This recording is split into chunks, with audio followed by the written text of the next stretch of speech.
معزز سامعین و اکرام و خواتین و حضرات، السلام علیکم ورحمۃ اللہ وبرکاتہ۔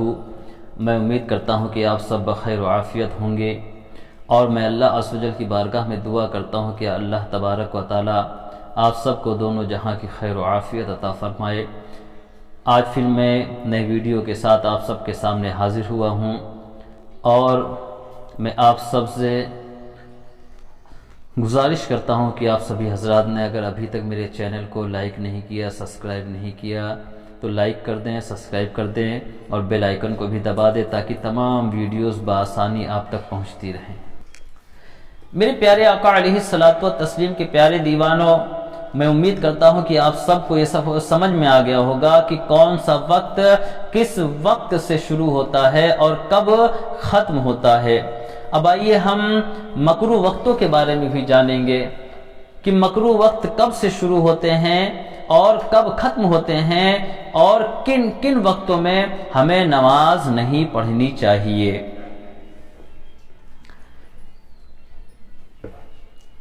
کیا رات اور دن میں کچھ وقت ایسے بھی ہیں جن میں نماز پڑھنا جائز نہیں ہے؟ میرے پیارے آقا علیہ الصلوۃ والتسلیم کے پیارے دیوانوں، ایک چیز کہتے ہوئے مجھے بڑی شرمندگی محسوس ہوتی ہے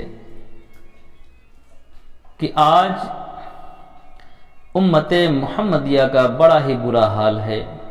جو لوگ اپنے آپ کو مسلمان کہتے ہیں، اللہ تبارک و تعالی کو واحد مانتے ہیں، اللہ تبارک و تعالی پر ایمان رکھتے ہیں، بڑے ہی افسوس کے ساتھ کہنا پڑ رہا ہے کہ لوگ کلمہ طیبہ تک پڑھنا صحیح سے نہیں جانتے۔ اللہ اکبر!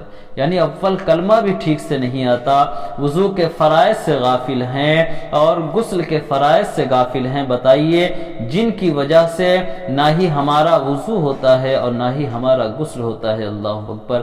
آج ایسی حالت جو ہے ہماری قوم کی ہو گئی ہے، بڑے ہی افسوس کے ساتھ کہنا پڑ رہا ہے۔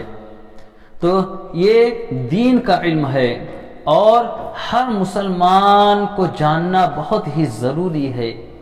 یہ سب چیزیں بہت امپورٹنٹ اور معنی رکھتی ہیں ہمارے اور آپ کے لیے۔ تو خدا کم سے کم دینی مسائل کو جانیں اور پہچانیں اور اس پر عمل کرنے کی کوشش کریں۔ کوئی اگر ہم سے خدا کے بارے میں اگر عقیدہ پوچھے تو ہم جو ہے نہیں بتا سکتے ہیں۔ اللہ اکبر، اللہ ماشاء اللہ۔ تو آئیے اب جانتے ہیں کہ رات اور دن میں کچھ وقت ایسے بھی ہوتے ہیں جن میں نماز پڑھنا جائز نہیں ہے۔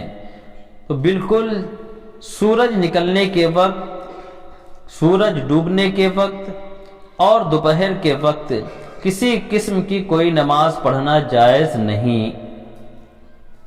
سب سے پہلے دھیان رکھیں کہ جب سورج طلوع ہوتا ہے یعنی نکلتا ہے تب ہمیں نماز پڑھنا نہیں چاہیے، اور جب سورج ڈوبتا ہے اس وقت بھی ہمیں کسی بھی طرح کی کوئی بھی نماز نہیں پڑھنی چاہیے، اور دوپہر کے وقت بھی کسی قسم کی کوئی نماز ہمیں نہیں ادا کرنی چاہیے کہ یہ جائز نہیں ہے۔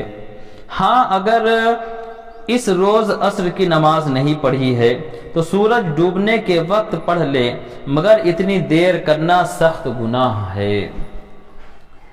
یعنی میرے پیارے آقا علیہ الصلوۃ والتسلیم کے پیارے دیوانوں، کسی کی نماز چھوٹ گئی اور سورج ڈوبنے کا وقت قریب آ گیا یا سورج ڈوبنے لگ جائے، اگر آپ عصر کی نماز ادا کر سکتے ہیں تو آپ پر ضروری ہے کہ آپ پہلے عصر کی نماز ادا کر لیں، کہیں آپ کی نماز جو ہے قضا نہ ہو جائے۔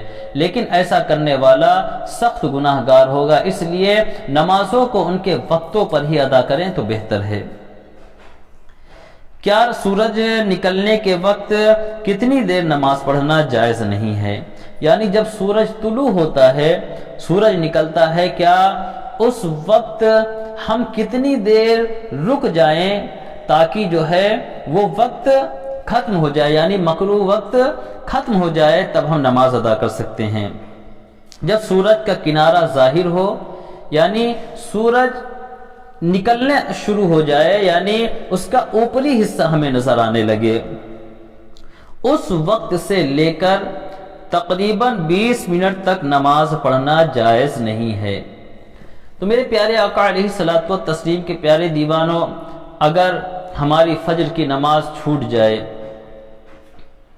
اور سورج نکلنے کا وقت ہو جائے تو اب ہمیں چاہیے کہ ہم کم سے کم 20 منٹ تک کوئی بھی نماز ادا نہ کریں، اور جب 20 منٹ سورج نکلنے کے مکمل ہو جائیں تو اب ہم اس کے بعد جو ہے اپنی دوسری نمازیں یا پھر فجر کی قضا نماز پڑھ سکتے ہیں۔ بہتر یہ ہے کہ اس وقت جو ہے اگر فجر کی نماز بھی چھوٹ گئی ہے تو نہ پڑھیں، بلکہ 20 منٹ مکمل ہونے دیں سورج نکلنے کے، اور اس کے بعد آپ جو ہے نماز فجر کی ادا کر سکتے ہیں یا کوئی دوسری نماز بھی پڑھ سکتے ہیں۔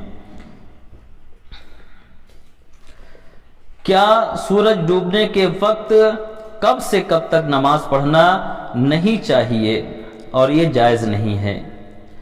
ہاں، جب سورج پر نظر ٹھہرنے لگے اس وقت سے لے کر ڈوبنے تک نماز پڑھنا نہیں جائز ہے، اور یہ وقت بھی تقریباً 20 منٹ ہے۔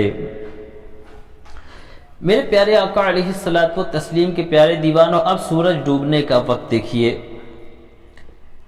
کہ کم سے کم جب سورج پر ہماری نظریں ٹھہر جائیں، یعنی سورج کو بآسانی دیکھ سکیں۔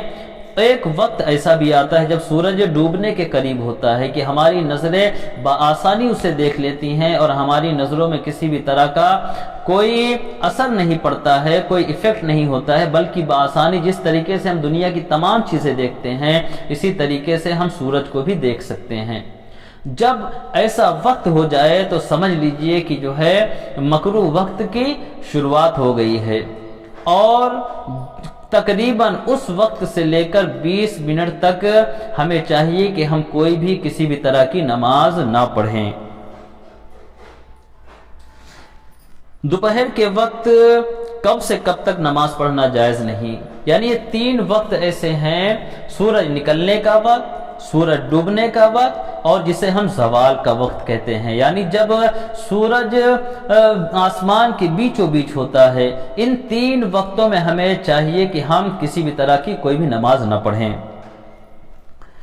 تو ٹھیک دوپہر کے وقت یعنی زوال کا وقت، جب آسمان کے بیچوں بیچ سورج ہو، تقریباً 40-50 منٹ تک نماز نہ پڑھیں، اور نماز پڑھنا جائز نہیں ہے۔ تو ہم سب کو چاہیے کہ ہم اس چیز کا بھی احتیاط رکھیں کہ کم سے کم دوپہر کے وقت جب زوال کا وقت شروع ہو جائے تو 40 سے 50 منٹ تک کوئی بھی نماز ادا نہ کریں، اور اس کے بعد ہم نماز کسی بھی طرح کی کوئی بھی نماز اس کے بعد پڑھ سکتے ہیں۔ مکروہ وقت میں اگر نماز جنازہ لایا گیا تو پڑھنا کیسا ہے؟ یہ بھی ایک مسئلہ ہے، آپ سب جو ہے اسے بھی جو ہے ذہن میں رکھیں۔ اگر مکروہ وقت میں جنازہ لایا گیا تو اسی وقت پڑھیں تو کوئی کراہت نہیں ہے۔ اگر مکروہ وقت میں جنازہ لایا گیا تو اسی وقت پڑھیں، کوئی کراہت نہیں۔ کراہت اس صورت میں ہے کہ پہلے سے جنازہ تیار موجود ہے اور تاخیر کی، یہاں تک کہ وقت کراہت آ گیا، یعنی مکروہ وقت شروع ہو گیا۔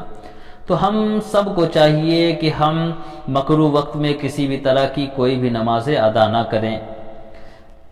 اور ایک سوال اور ہے، کیا ان مکروہ وقتوں میں ہم قرآن شریف پڑھ سکتے ہیں؟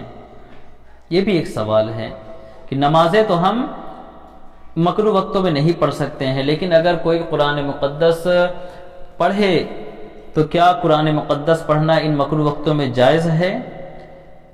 تو جواب، ان مکروہ وقتوں میں قرآن شریف نہ پڑھیں تو بہتر ہے، اور پڑھے تو کوئی حرج بھی نہیں ہے۔ یعنی کوئی اگر مکروہ وقتوں میں قرآن مقدس پڑھنا چاہتا ہے تو بالکل پڑھ سکتا ہے، اس میں کسی بھی طرح کی کوئی کراہت نہیں ہے، بلکہ یہ جائز اور درست ہے۔ لیکن بہتر یہ ہے کہ ان وقتوں میں یعنی سورج نکلنے کے وقت، سورج ڈوبنے کے وقت، یا پھر جو ہے زوال کے 40 سے 50 منٹ تک، بہتر یہ ہے کہ کسی بھی طرح کی کوئی نمازیں ادا نہ کریں اور قرآن مقدس بھی نہ پڑھے تو بہتر ہے۔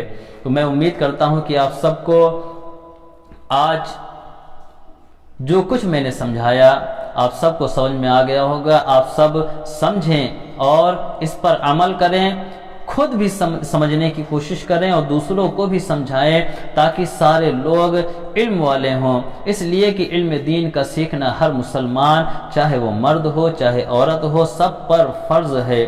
اللہ کے پیارے رسول صلی اللہ علیہ وسلم سے پوچھا گیا کہ یا رسول اللہ، علم سیکھنے کی ابتدا اور انتہا کیا ہے؟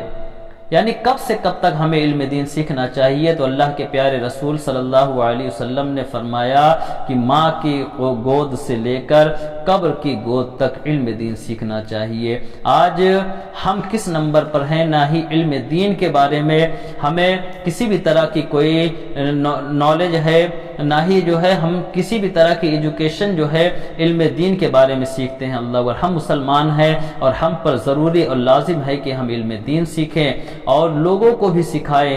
جو کچھ ہم جانتے ہیں اپنی طرف سے زیادہ پہنچانے کی کوشش کریں۔ آئیے اللہ عز و جل کی بارگاہ میں دعا کرتے ہیں کہ اللہ عز و جل ہم سب کو کہنے سننے سے زیادہ عمل کرنے کی توفیق عطا فرمائے، ہم سب کو دونوں جہاں کی خیر و عافیت عطا فرمائے، ہم سب کو علم نافع عطا فرمائے، ہم سب کے علم و عمل میں خیر و برکت عطا فرمائے، تمام تکلیفوں، مصیبتوں، پریشانیوں سے ہم سب کی حفاظت فرمائے۔ وما علینا الا البلاغ المبین۔ السلام علیکم ورحمۃ اللہ۔